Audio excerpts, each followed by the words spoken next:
We're going to take a look now at the military press. Now I'm operating under the assumption that you can raise your hand overhead without any real problems. Let me adjust the camera, make sure that you can see everything appropriately here. Military press is going to be great for a lot of different things, one of which is just the ability to generate full body tension and push your arm through free space, making sure that you are maintaining a good amount of mobility and strength in the shoulder area. It's not uncommon for people to have shoulders where they don't have great overhead mobility. If that's the case, let me know and I can give you a different option. But it's important to develop the ability to put your arms overhead, not only for being able to do pull-ups, but also for just having good, strong shoulders. Now, one of the things that I see very often with the pull-up or the press is that people are doing all these weird things to get the bell overhead. I want you to think about it like you're in school, you know the answer to a question, your hand just shoots up like this. You're not going around like this, you're not, doing this sort of a thing. Very straightforward, okay? Just hand up in the air, that's the military press. That's it. Obviously, there are some nuances that we need to consider, but I don't want you to overthink it. That's the military press, plain and simple. So, typically, the military press is preceded by a movement called a clean. We're not going to do that. What we're going to do is called a cheat clean. It means you're going to grab the kettlebell. Let's see if I can pull this back so you can see it a little bit better. You're going to grab the kettlebell like so. You're going to put the other hand on top of the hand grabbing the bell, and then from here, you're just going to kind of heave it into this position.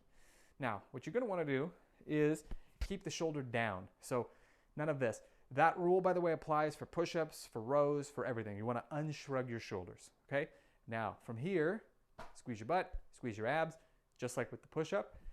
Notice, too, I'm kicking my hip over to the side. This, and this, just as an example, would be absurd. This, not super helpful. This is very helpful, and especially when the weight starts to get much heavier, you're going to find that you need to kick your hip over a bit more, so it's better to just be ready to do that, okay? Now, from here, again, this is not going to do a lot of good. This is not going to do a lot of good. I want you to think like, and again, this is be a little exaggerated, but if you had to let your elbow just kind of kick back on your body so that you can use as little, as little energy as possible, this is about the position you're going to want to be in. Okay, if that is a little confusing, then consider this.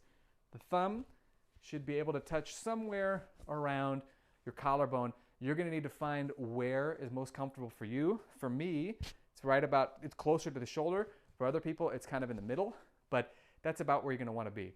From here, you're going to squeeze the handle to do the actual press, and then raise your hand to answer the teacher. Okay? Then you're going to lower it down nice and slowly into position. Raise your hand to answer the teacher, and lower slowly. From the side, and also this is, well, one thing that you could do to switch sides is what I just did here, okay? The other thing would be to simply put the bell back down, pick it up the same way, put it into position. So let's take a look from the side, okay? I'm here, nice big chest, raise the hand to answer the teacher. Raise your hand, just like so. Put it back down, hand goes back over your hand. You're going to set it on the ground, nice and easy, okay?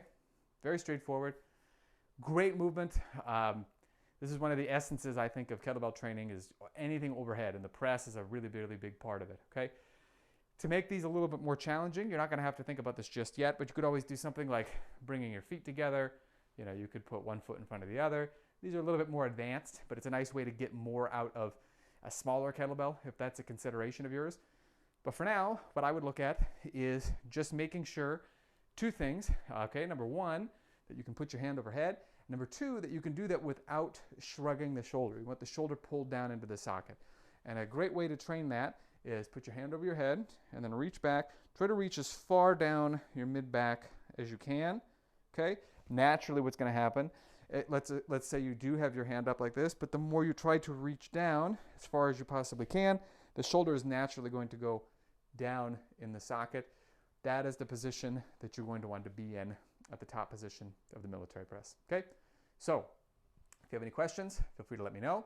And up next, we're going to take a look at the row.